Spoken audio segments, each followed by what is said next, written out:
शिंदे गुट है 19 अभी तक आए हैं जो नंबर्स, अभी देखिए कुछ और इसमें होंगे चेंजेस। अब आगे क्या करेगी शिंदे गुट, माफ कीजिएगा उद्धव ठाकरे गुट, मतलब जो आपकी पार्टी है वो क्या करेगी आगे? तो महाविकास आघाड़ी की हमारी बैठक होगी, बैठक में सभी सदस्य प्रभार जी हैं, माननीय उद्धव ठाकरे हैं, कांग्रेस के नेता हैं, वो निर्णय लेंगे। उसमें उद्धव ठाकरे गुट वाली जो शिवसेना है उसका रुख क्या होगा? मैं धन्यवाद देता हूं उनको कि उन्होंने वोट दिया हमको, हृदय से धन्यवाद देता हूं। लेकिन जो चीजें हुई है, चुनाव नहीं देख रहा था। इसका जवाब मैं सुरेंद्र जी से ले लेता हूं। इसका जवाब मैं सुरेंद्र जी से ले लेता हूं। जवाब दीजिए मेरी बात है। आपकी मैं सब बात मानता हूं, आपकी मैं सब बात, नैरेटिव फैलाया माननी ही पड़ेगी, मैं फैक्ट के साथ बोलता हूं। तो चुनाव को नहीं रोकना चाहिए उसको? क्या चुनाव में जो नोट होटल में नोट बरामद किए या 2 करोड़ रुपए और बरामद किए, एक नेता से और पैसे बरामद किए कार में, तो क्या इस पर कोई एक्शन नहीं लेना चाहिए? सुरेंद्र भाई जुड़े हुए ना बीजेपी से, वो जवाब देंगे। क्यों चुप हैं? ये कह देंगे कि नोट बांटे आपने। कर रहे हैं, मैं नहीं कह रहा हूँ, मैं कह रहा हूँ जनता का जो है वो जैसे उसने वोट दिया, वो जनता का अपना मताधिकार है। नहीं, जो ये चीजें मैं बताता हूँ कहाँ पे हमने नोट बांटा, अभी और भी हमारे कहाँ पास पे चीजें हैं नोट जो मैं बांटा। बता रहा हूँ। बल्कि आपने बीजेपी का जवाब सुन लीजिए। माननीय हमारे महामंत्री विनोद तावड़े जी ने इन लोगों के ऊपर मानहानि का केस दायर किए हैं 100 करोड़ का। ये इनको जवाब देना होगा। इन लोगों ने इस प्रकार से गलत आरोप लगाए थे, और जहाँ पे आपने देखा था विनोद तावड़े साहब जहाँ पे थे वो हमारे कार्यकर्ता थे, वहाँ पे कार्यकर्ता के साथ वो बैठे हुए थे। हमने कहीं पे भी कोई नोट बांटने का काम नहीं किया। हमने तो वहाँ पर जो हमारी योजनाएं थी, योजनाएं के कारण जो है द्विवेदी जी सुन लीजिए, डबल आप बोल रहे थे ना, तो सुरेंद्र जी सुन रहे थे। किया है, काम के आधार पे हमें काम मिला। हमने सब कांग्रेस को बंद कर दिया। अरे भाई मैं सुन रहा था भाई, अब आप चुप हो जाओ। अब आपकी हार हो गई है, आप थोड़ा सा शांत रहो। अब आप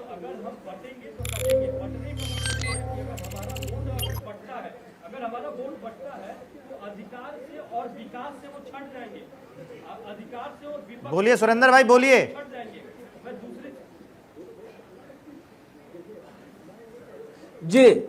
जी देखिए, अब इन्होंने कहा कि नोट, ये सब देखिए इनके पास अब कोई मुद्दा नहीं है। अब इनके पास किसी प्रकार का कोई योजनाएं नहीं है। इनके पास ना तो नीति है, ना ही नियत है, ना ही कोई नेता है।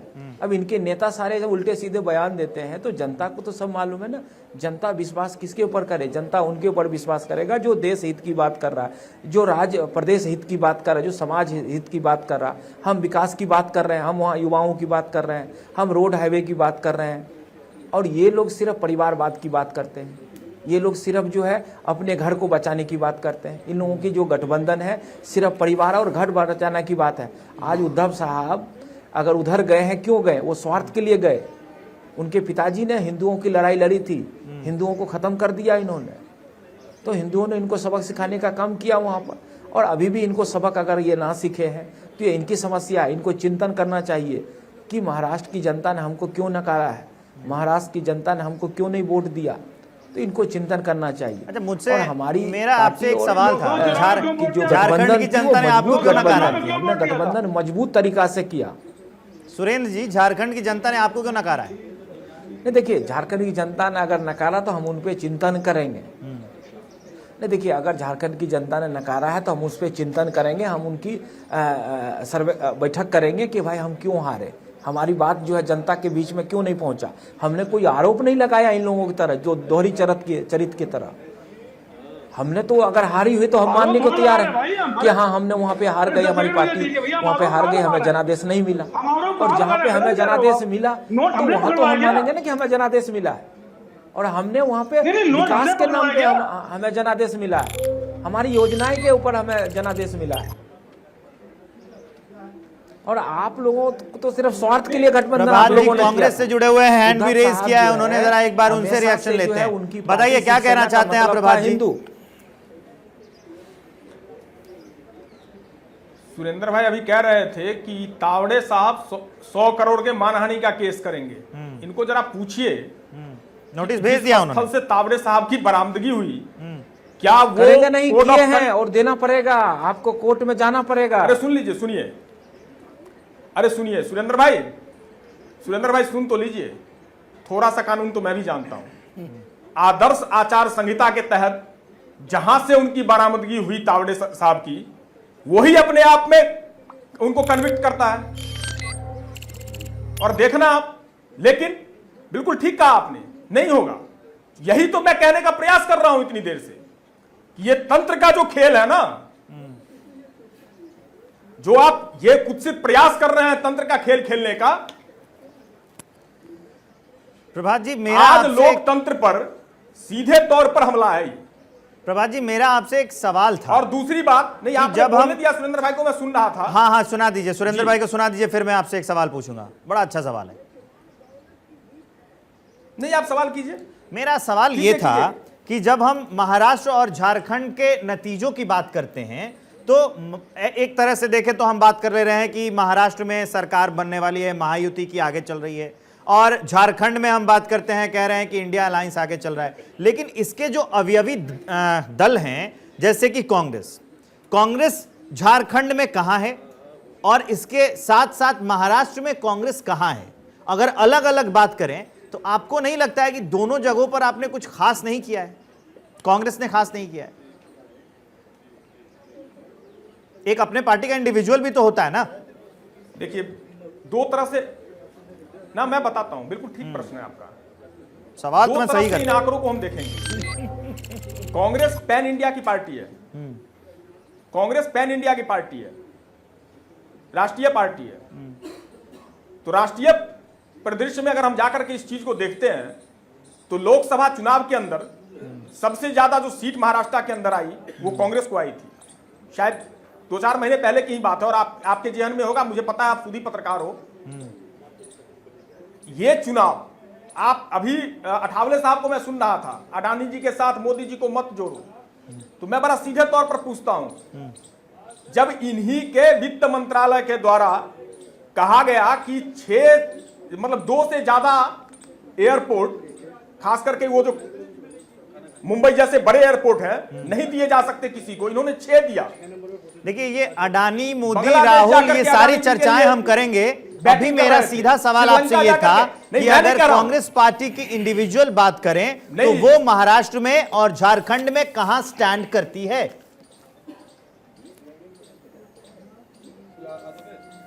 अगर आप ऐसी बात कर रहे हैं तो मुझे आप एक चीज बताइए कि पिछले लोकसभा के चुनाव का अगर हम आकलन करके देखें। धनंजय जी बीजेपी से आपको दिख रहे हैं टीवी स्क्रीन पर, अभी जुड़े हैं, उनका स्वागत करते हुए उनसे ले लेते हैं सवाल। भाई साहब, अब की बार क्या होने वाला है? क्या मुख्यमंत्री बीजेपी का होगा महाराष्ट्र में?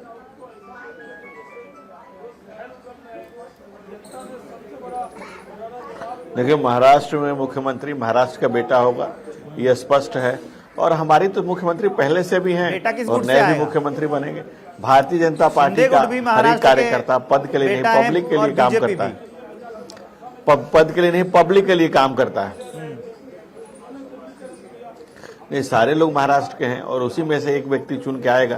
क्योंकि हमारे यहाँ पद के लिए नहीं, पब्लिक के लिए काम किया जाता है। उसी के कारण आप देखेंगे कि जब से आदरणीय नरेंद्र मोदी जी का भारतीय की राजनीति पर प्रादुर्भाव हुआ है, तब से प्रो इनकम्बेंसी का एक नया युग शुरू हुआ है। प्रो इनकम्बेंसी शुरू हुई है और लगातार जब भारत की जनता हमें लगातार वोट दे रही है, लगातार जिस तरह से भर भर के आशीर्वाद दे रही है, और महाराष्ट्र ने इस राष्ट्र को एक संदेश दिया है कि अब धृतराष्ट्र की राजनीति का अंत हो गया। अब वो लोग जो वैचारिक बल से चलने वाले दल हैं, उन्हीं का कल है। बाकी जो लोग परिवार की बदौलत चल रहे हैं, चाहे कांग्रेस 5 पीढ़ियों से चल रही है, जब वैचारिक स्खलन करके एक गुट सत्ता में आना चाह रहा था, वैचारिक स्खलन, स्वर्गीय श्रद्धेय हिंदू हृदय सम्राट बाला साहब ठाकरे ने कहा था कि मैं अपनी दुकान बंद कर दूंगा लेकिन कांग्रेस के साथ नहीं जाऊंगा। तो उसका नतीजा आप देख लीजिए। उनके यहाँ भी उन्हें काफी सुकून मिला होगा। जो वैचारिक स्खलन करके शिवसेना कुछ पाना चाहती थी। ठीक है, तो ये रिएक्शन देना मैं चाहते हैं जो जवाब आप हिंदू देना हृदय चाहता हूं। सम्राट जिसका जो जिक्र कर रहे थे, वैचारिक बाला स्खलन साहब ठाकरे, करके मैं जो जवाब करना देना चाह रहे चाहता थे, हूं। उद्धव ठाकरे उनको उन्हीं की महाराष्ट्र की पार्टी जनता ने है, जवाब दिया। शिवसेना उद्धव गुट उसी से प्रवक्ता हैं द्विवेदी जी। बताइए क्या कहना चाहते हैं द्विवेदी जी? मैं कह रहा हूँ जो आप अभी भाषण दे रहे हैं कि वो दुकान बंद कर देना चाहिए, अगर उन्होंने क्या कहा था, ये ऑडियो फिर से सुनिए। अगर आपको ऑडियो से ऑडियो सुनाइए, मैं उसको क्लियरफाई कर दूंगा आपको। उसने कहा मैं शिवसेना को कांग्रेस नहीं बनने दूंगा, लेकिन अगर हम उससे गठबंधन कर रहे हैं उसके लिए उन्होंने नहीं मना किया था। और जो बात आपने साबिर शेख हमारे मंत्री थे, सरकार आपके साथ बनी हुई थी हमारी, ये कहीं दूसरे से नहीं बनी हुई थी। हम लोग गठबंधन में थे, सरकार आपसे बनी थी। और साबिर शेख हमारे मंत्री थे, अगर हमने अब आप पीडीपी से गठबंधन कर ले चलेगा, तो भारतीय जनता पार्टी सर्कुलर नहीं हो रही है। आप मायावती जी से कर ले, कोई दिक्कत नहीं। आप जेजेपी विरुद्ध चुनाव लड़े और गठबंधन कर ले, कोई दिक्कत नहीं। हम अगर हमने कांग्रेस से कर लिया, एनसीपी से सरकार बना ले तोड़ के, तो कोई दिक्कत नहीं है। हमने अपना हिंदुत्व छोड़ दिया, कहाँ उसमें ऑटो चला के देखिए, उसने कहा कि मैं कांग्रेस नहीं बनने दूंगा। क्या हमारी पार्टी कांग्रेस बन गई? अगर हमने अपनी आइडियोलॉजी अपने संग रखी है, कांग्रेस की अपनी है, शरद पवार की अपनी है और महाविकास अघाड़ी बनी है, तो क्या मैं आइडियोलॉजी चलेगी उनके यहाँ पे? धनंजय गिरी जी जवाब दे। वो कह रहे हैं कि हम एक होके भी अलग अलग अपने खाने उन्होंने बनाए रखे हैं। उनकी पार्टी कांग्रेस थोड़ी ना बन गई। कांग्रेस से 50 कम 10 बार मिला हूँ मैं, उनकी विचारधारा जानता हूँ, उनके सिद्धांत जानता हूँ, उनके आदर्श। मैं उसी का जवाब देता हूँ, सुन लीजिए। मतलब सुन लीजिए, कुकर एक है, बात- सेपरेटर अलग अलग है। सुन लीजिए, सुन लीजिए। आप बताइए, देखिए राजनीति का रंग भी बड़ा अजीब होता है। सबसे बड़ा दुश्मन सबसे करीब होता है। ये वैचारिक का समानता थी ही नहीं पूरी। हम आज भी हिंदू हृदय सम्राट बाला साहब वो कह रहे हैं और कल भी कहते थे, लेकिन क्या कांग्रेस के किसी नेता ने चुनाव के दौरान अगर ऐसा कहा हो तो मुझे उसकी एक बाइट दिखा दीजिए, मैं अभी आपको प्रणाम कर लूंगा। क्योंकि उनके विचारों में ये शब्द आ ही नहीं सकता है, क्योंकि उनके वैचारिक बल में ये है ही नहीं। और दूसरी तरफ आप वैचारिक तौर पे शिवाजी की विरासत का लेकर के चल रहे हैं, तो जो उलेमाओं की शर्तों के सामने सर झुकाए, वो क्या मूल्य के शिवाजी की विरासत की बात कर, वो क्या मूल्य के शिवाजी के सामने जाए, जो सावरकर के बारे में उल्टा सीधा बोले। ये भाई साहब आपके विषय में नहीं बोला था, भाई साहब आपके विषय में नहीं बोला था। आप सुन लीजिए भाई साहब, भाई साहब अगर गलत बात है, गलत बात है, सुन लीजिए द्विवेदी जी, फिर आपको भी बोलने का मौका मिलेगा। ये गलत बात, गिरी जी को सुन लीजिए, धनंजय जी बताइए। गलत बात है। और मैं द्विवेदी जी इस तरह द्विवेदी एकदम गलत बात है। वो चुप हो गए हैं। धनंजय गिरी जी आप अपनी बात अगर रखिए। आप बौखलाए हुए हैं, हार से बिलबिलाए हुए हैं, वो ठीक बात अरे बौखलाए नहीं भाई, सुनने का धीरे बौखलाए नहीं, हम क्यों बौखलाएंगे भाई? सुनने का ध्यान, चुनाव है, जीते हारे अलग असमंजसों का बात है। सम्मान लोकतंत्र। चुनाव है, आप नेटिव चल गए, आप 100 करोड़ रुपए चल गए, किसी की नहीं चल पाए, कोई बात नहीं भाई। तो अब इनसे ही डिबेट करा लीजिए, 1 to 1 करा लीजिए। अच्छा ठीक है, आप मैं इस तरह बोल से- लीजिए। मैं- द्विवेदी जी 1 भाई, मिनट के लिए आप उनको सुन लीजिए, इसे फिर 1 मैं to आपके 1 पास नहीं कर रहा आऊंगा। भाई जनाब, आप बोल रहे हैं तो मैं सुन रहा हूं, मैं बोलता हूं तो आप सुन लीजिए। वो पंचायत करने के लिए मैं बैठा हूं ना सर, आप अपनी बात रखिए ना। एक बहुत मशहूर फिल्म का डायलॉग है कि दोस्त फेल कर जाए तो बुरा लगता है, लेकिन एक बहुत मशहूर फिल्म का डायलॉग है कि कोई दोस्त अगर फेल करे तो बुरा लगता है, लेकिन फर्स्ट कर जाए तो ज्यादा बुरा लगता है। ये महाविकास अघाड़ी की यही स्थिति थी कि सब मुख्यमंत्री के दावेदार थे और शर्त ये तय थी कि जिसका ज्यादा आएगा, तो सबने ये कोशिश की कि उनका थोड़ा कमाए, उनका थोड़ा कमाई, कम कम करते करते करते कहीं के नहीं रहे, खत्म हो गए। और विचार के बारे में क्या कहा जाए, शिवाजी की धरती, बाबा साहब डॉक्टर भीमराव अम्बेडकर की धरती, ज्योतिबा फुले की धरती, सावरकर की धरती, उसको ये नहीं स्वीकार है कि आप उलेमाओं की शर्तों के सामने जाए, उसको ये नहीं स्वीकार है कि वोट जिहाद की बात हो, उसको ये नहीं स्वीकार है कि आप 17 शर्तें माने। शर्तों पर राजनीति नहीं होती है, राजनीति लोक कल्याण के लिए होती है, शर्तों की राजनीति नहीं होती। और शर्तों के सामने अगर सर झुकाया है तो जनता उसके जवाब दे रही है। दुविधा में दोनों गए, तो लोक कल्याण में हिंदू मुस्लिम दोनों आते हैं ना, पार्टी की हो गई, लोक कल्याण में तो हिंदू मुस्लिम दोनों आते हैं। कुछ होने वाला है, हमने कब इनकार किया? मैं तो देखिए पूछ रहा हूं भारत आपसे। में दुनिया में जितने बड़े विचारक हुए, दुनिया के जितने बड़े विचारकों का आप नाम लेंगे, मार्क्स हुए, मिल्स, मैं पूरी बात बता देता हूं ना आपको। दुनिया में जितने बड़े विचारक हुए, मार्क्स, मिल्सी, मैकफरस, प्रोफेसर लास्की, बाबा साहब डॉक्टर भीमराव अम्बेडकर, ज्योतिबा फुले, महात्मा गांधी, उन लोगों ने जो विचार दिए उसका सार तत्व आदरणीय नरेंद्र मोदी जी ने दिया। सबका साथ, सबका विकास, सबका विश्वास और सबका प्रयास।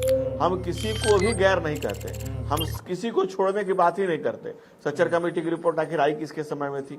वोट जिहाद की बात कौन कर रहा है? हिंदू मुसलमान की बात कौन कर रहा है? कौन कर रहा है? मुत्तहिद होकर एक भी वोट इधर उधर जाने न पाए जितने मुसलमानों के वोट है। तो जो आप नैरेटिव क्रिएट कर रहे हैं कि हर कृतिया की प्रतिक्रिया होगी, दूसरे लोग देखेंगे। हम समग्रता में राष्ट्र की बात करते हैं, मुझे लगता है कि ये प्रचार के लिए वक्त हमारे नगर में बताइए, सावरकर ने भी कहा। बताइए प्रभात जी क्या कह रहे हैं आप? नहीं, अब इनको अब ये पूरा दार्शनिक बन रहे हैं धनंजय भाई हमारे।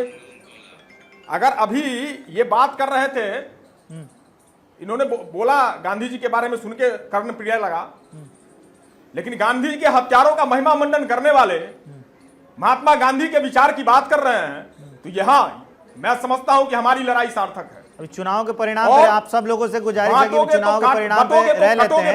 365 दिन इसके बाद हम लोग यही विचारधारा आपकी और कांग्रेस की और नहीं, जो नहीं, नहीं, नहीं। दूसरे दल हैं उस पे प्रश्न आते किया गया, आपने रहेंगे। एक शांति से रिएक्शन, सुना तो मुझे भी सुनना होगा। जी जी सुनाइए सुनाइए, विवेक जल्दी भाई, सुनाइए प्लीज। जी जी सुनाइए 10 सेकंड दे दीजिए जी। उतने देर से बोल रहे थे आपने।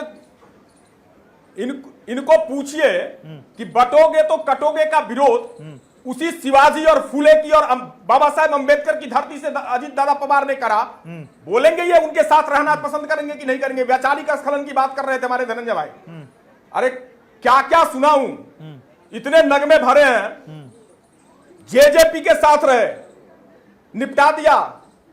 पीडीपी के साथ कश्मीर में जाके सरकार बनाई। अच्छा, जिस व्यक्ति को 70,000 करोड़ का घोटाले बाद चक्की पिसिंग एंड बोल रहे थे, सुबह सुबह गलबैया करके डिप्टी सीएम बना दिया। मैथिल जी वहां ये बड़ा जाकर के आरोप बोल है रहे जिसको थे कांग्रेस कोनराड धोती संगमा रहती को कि है कि दुनिया की सबसे नहीं, भ्रष्ट कि जिसको सरकार है। अजित पवार को लेकर जिसको ना लेकर बयान दे रहे मैं नहीं बोल रहा। बाद में ले। देश के प्रधानमंत्री का स्टेटमेंट मैथिल साहब से रिएक्शन, वक्त कम है, वक्त कम है, वक्त इजाजत नहीं देगा मुझे, सबको रोक देना पड़ेगा। सूर्य कुमार मैथिल जी, एक रिएक्शन। सबसे करप्ट व्यक्ति है। धन्यवाद। धन्यवाद दो मुझे पूरी डिबेट में वक्त देने के लिए। और बार बार ये जो कहते हैं ना कि कांग्रेस के लिए मुझे 4 लाइनें याद आ रही हैं कि जिंदगी भर में एक गलती बार बार करता रहा, धूल चेहरे पे थी और मैं आईना साफ करता रहा। ये प्रभात जी को एक सजेशन है मेरा। अभी डबल डिजिट में आ गए हो आप महाराष्ट्र के अंदर और स्थिति इतनी बुरी है कि पता नहीं है अरे झारखंड वाले को सजेशन अरे भैया शांति से सुन हमें लो। सजेशन मत दो। काहे काहे काहे ये गरम तवे पे काहे जिसकी विचारधारा को कुदी लेकर कुदी के करने चलते लग गए हो, भैया। अरे काहे कुदी कुदी करने लग झारखंड गए? हमें वो कह रहे हैं कि झारखंड को लेके बता दीजिए, राहुल गांधी की जलेबी फैक्ट्री से झारखंड में बंटवा दो जलेबी। उनका कहना है कि झारखंड अरे को लेके वहां बताइए जाके कांग्रेस लड्डू को। अभी रिजल्ट आने दो, हमें मैं सजेशन आपको देने का बताता हूँ। प्रयास सुनो, मत करना। झारखंड के विषय में इलेक्शन कमीशन की वेबसाइट को खोल के देख लेना। अच्छा, वहां भी मैनेज सुनो, करोगे? 15 उम्मीदवार इस समय में मात्र 150 से 500 के बीच में आपके जो है वो आगे चल रहे हैं मात्र। और अभी 10 और राउंड बाकी महाराष्ट्र है, में घोषणा तो हो अभी गई। सफाई हो जाएगी, चिंता ना करना। वहां पे भी सरकार महाराष्ट्र बनेगी। में घोषणा और फिर हो गई। बाद में आप ये भी रोगे सामने छाती देखिए। पीटते हुए कि वहां पे भी ईवीएम में लोग खेल हो सुन गया। रहे हैं।